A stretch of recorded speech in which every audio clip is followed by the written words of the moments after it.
आप सभी शिक्षक साथियों का आपके अपने FLN चैनल नई पहल लर्न विद फन में स्वागत है। साथियों, आज के इस वीडियो के माध्यम से हम आवधिक आकलन ट्रैकर 2 विषय गणित कक्षा पहली का सप्ताह 20 में किस तरीके से भरना है यह समझने का प्रयास करेंगे। साथियों, यदि आप मेरी चैनल में पहली बार आए हैं तो मेरे चैनल को सब्सक्राइब कर लें और वीडियो को लाइक और शेयर अवश्य करें। जिला, यहाँ आपको अपने ज़िले का नाम लिखना है, ब्लॉक का नाम, स्कूल का नाम एवं स्कूल का डाइस कोड लिखना है। इसके बाद ये महत्वपूर्ण निर्देश दिए गए हैं, उसे ध्यान से समझ लेते हैं। कार्यपत्रक में बच्चों के द्वारा दिए गए उत्तरों के आधार पर हर बच्चे के नाम के आगे प्रत्येक संख्या ज्ञान कार्यक्षेत्र में दिए गए सही उत्तरों की संख्या भरें। कार्यक्षेत्र के नाम के साथ कोष्ठक में कुल प्रश्नों की संख्या दी गई है। जिन लक्ष्यों की प्राप्ति नहीं हो पाई उनका पुनः शिक्षण करवाएं। नोट: जो बच्चे उन अवधारणाओं में 70% या 70% से अधिक सही उत्तर दे पाएं उनमें लक्ष्य पूर्ण माना जाएगा। आवधिक आकलन के सभी कार्यपत्रों पर कार्य करने के बाद ट्रैकर भरें, अर्थात पहले बच्चों के वर्कबुक में आवधिक आकलन से संबंधित जो भी मूल्यांकन के कार्यपत्रक दिए गए हैं बच्चों से हल कराएं, उन्हें चेक करें, उसके बाद ही ट्रैकर आपको भरना है। सभी साथियों को ट्रैकर जन शिक्षा केंद्र के माध्यम से प्राप्त हो चुके होंगे। यदि किसी शिक्षक साथी को अभी तक ट्रैकर प्राप्त नहीं हुए तो आप अपने जन शिक्षा केंद्र पर संपर्क करें। अनुक्रमांक: विद्यार्थी का नाम, यहाँ आपको कक्षा पहली में दर्ज सभी बच्चों के नाम लिखने हैं। इसके बाद ये 4 कार्यक्षेत्र दिए गए हैं: जोड़, घटाव, माप और संख्याओं की अवधारणा। इसके अंतर्गत अन्य कार्यक्षेत्र दिए गए हैं। तो सबसे पहले है जोड़ 8। इसका मतलब है जोड़ से संबंधित 8 प्रश्न दिए गए हैं। साथियों, ट्रैकर को और भी सरलता से समझने के लिए हम एक बच्चे की अंकुर वर्कबुक की सहायता लेते हैं। अंकुर वर्कबुक के पेज नंबर 176 से लेकर 181 तक मूल्यांकन कार्यपत्रक दिए गए हैं। साथियों, वीडियो को पूरा ध्यान से देखिएगा क्योंकि इसमें सभी प्रश्न अलग अलग वर्कशीटों पर दिए गए हैं एवं आगे पीछे दिए गए हैं। सप्ताह 20 आवधिक आकलन वर्कशीट 176 में जोड़ से संबंधित ये प्रश्न दिए गए हैं: प्रश्न 1, प्रश्न 2, प्रश्न 3, प्रश्न 4। इसके बाद प्रश्न नंबर 7 और प्रश्न नंबर 8। इस प्रकार से ये 6 सवाल जोड़ के हैं। और वर्कशीट 178 में जोड़ से संबंधित प्रश्न क्रमांक 1 एवं प्रश्न क्रमांक 3 है। इस प्रकार सभी प्रश्न मिलाकर 8 हो गए। इस बच्चे ने इन 8 प्रश्नों को सही तरीके से हल किया है, इसलिए हम ट्रैकर में शिव कोरी के नाम के सामने जोड़ वाले कॉलम में 8 लिख लेंगे। फिर है संख्या रेखा 2, अर्थात संख्या रेखा से संबंधित जोड़ के 2 प्रश्न दिए गए हैं। तो वर्कशीट 176 में प्रश्न क्रमांक 5 एवं प्रश्न क्रमांक 6 संख्या रेखा से संबंधित ये जोड़ से संबंधित 2 प्रश्न दिए गए थे और इस बच्चे ने इन दोनों प्रश्नों को सही हल किया है। ट्रैकर में हम शिव के नाम के सामने संख्या रेखा वाले कॉलम में 2 लिख लेंगे। फिर है शाब्दिक समस्या 2। तो वर्कशीट 178 में प्रश्न क्रमांक 5 एवं प्रश्न क्रमांक 7 जोड़ से संबंधित शाब्दिक समस्या से संबंधित ये 2 प्रश्न दिए गए हैं, जिसमें इस बच्चे ने प्रश्न 5 नहीं किया और प्रश्न 7 का उत्तर इसने सही किया है। इसलिए ट्रैकर में शाब्दिक समस्या वाले कॉलम में 1 लिख देंगे क्योंकि इसने 2 में से सिर्फ 1 प्रश्न ही सही किया है। फिर है घटाव 8। तो वर्कशीट 177 में घटाव से संबंधित प्रश्न क्रमांक 1, प्रश्न क्रमांक 2, प्रश्न क्रमांक 5,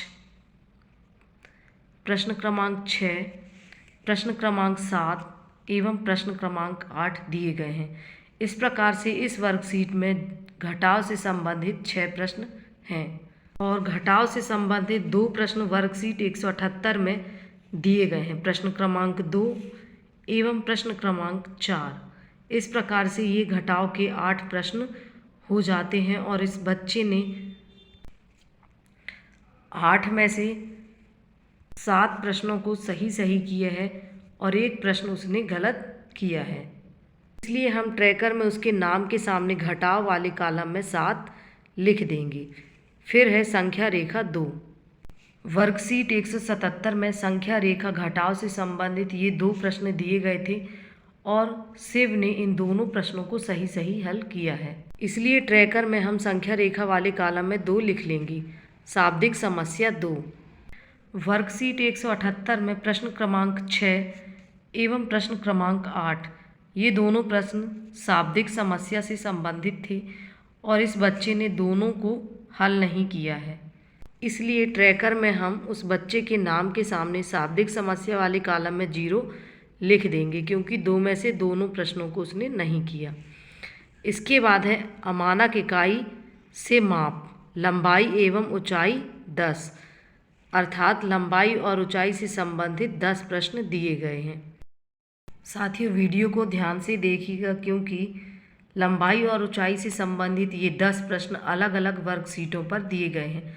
तो वर्कशीट 179 में प्रश्न क्रमांक 1, प्रश्न क्रमांक 2, प्रश्न क्रमांक 3, प्रश्न क्रमांक 4 एवं वर्कशीट 180 में प्रश्न क्रमांक 1, 2, 3, 4, 5, 6 इस प्रकार से ये 10 प्रश्न हो जाते हैं और इस बच्चे ने 10 में से 10 प्रश्नों को सही हल किया है। इसलिए ट्रैकर में हम उसके नाम के सामने इस कॉलम में 10 लिख देंगे। फिर है भार या वजन से संबंधित 2 प्रश्न।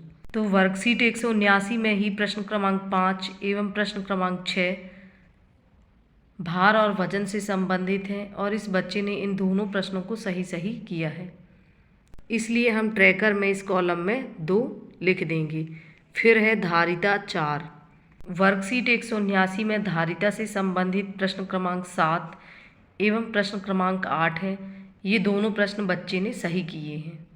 वर्कशीट 180 में धारिता से संबंधित ये 2 प्रश्न दिए गए हैं, प्रश्न क्रमांक 7 और प्रश्न क्रमांक 8।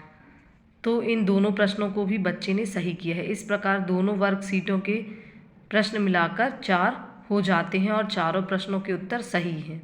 इसलिए हम ट्रैकर में उसके नाम के सामने धारिता वाले कॉलम में 4 लिख देंगे। फिर है संख्याओं की अवधारणा 0 से 99, संख्या मान 4। वर्कशीट 181 में संख्या मान से संबंधित ये 4 प्रश्न हैं, प्रश्न क्रमांक 1, प्रश्न क्रमांक 2, प्रश्न क्रमांक 3 एवं 4। ये 4 प्रश्न दिए गए हैं और शिव ने इन चारों प्रश्नों को सही हल किया है। इसलिए ट्रैकर में हम संख्या मान वाले कॉलम में 4 लिख देंगे। फिर है संख्या नाम 4। वर्कशीट 181 में ही ये संख्या नाम से संबंधित 4 प्रश्न दिए गए थे, प्रश्न 5, 6, 7, 8।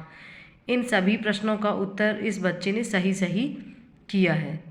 ये ट्रैकर में हम शिव कोरी के नाम के सामने संख्या नाम वाले कॉलम में 4 लिख देंगे। तो साथियों, जिस तरीके से हमने अंकुर वर्कबुक की सहायता से शिव कोरी का ट्रैकर भरा है, इसी तरीके से कक्षा पहली में दर्ज सभी बच्चों का ट्रैकर भर लेंगे। साथियों, इसके बाद हमें प्रत्येक कार्यक्षेत्र का प्रतिशत निकालना है। साथियों, आप लोग अलग से एक पेज में या कॉपी में इस तरीके से कॉलम बनाकर लिख लें, छात्रों की प्रगति से संबंधित ट्रैकर पर मूल्यांकन के प्रतिशत।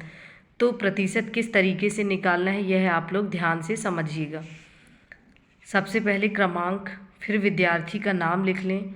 इसके बाद ट्रैकर में जो कॉलम दिए थे सेम कॉलम बनाने हैं। जोड़ से संबंधित 8 प्रश्न दिए गए थे और शिव कोरी ने 8 में से 8 के सही उत्तर लिखे हैं, इसलिए ये 100% हो जाएगा।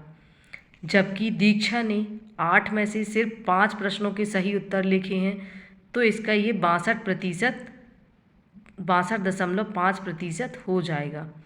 और अंश ने 8 में से सिर्फ 6 प्रश्नों के उत्तर सही लिखे हैं, तो इसने 75% सही उत्तर लिखा है। साथियों, जिस तरीके से मैंने ये एक उदाहरण बताया है, इसी तरीके से सभी कार्य क्षेत्रों का प्रतिशत आप लोग निकाल लेंगे और जिन कार्य क्षेत्रों में बच्चों का प्रतिशत 70% से कम है उन्हें पुनः शिक्षण करना है और उसके बाद हमें समूह भी बनाना है। समूह 1 में 70% से अधिक अर्थात लक्ष्यों की प्राप्ति वाले बच्चे रहेंगे। फिर समूह 2 में 50% से 70% के बीच सही उत्तर देने वाले बच्चे रहेंगे। समूह 3 में 50% से कम सही उत्तर दे पाने पर रहेंगे।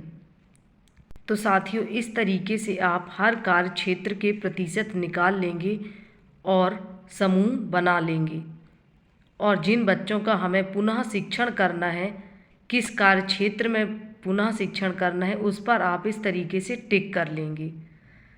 साथियों, मेरे द्वारा बताई गई जानकारी यदि आप लोगों को अच्छी लगी हो तो प्लीज़ मेरे चैनल को सब्सक्राइब करें, वीडियो को लाइक और शेयर अवश्य करें ताकि ट्रैकर से संबंधित सभी जानकारी सभी शिक्षक साथियों को समय पर मिल सके।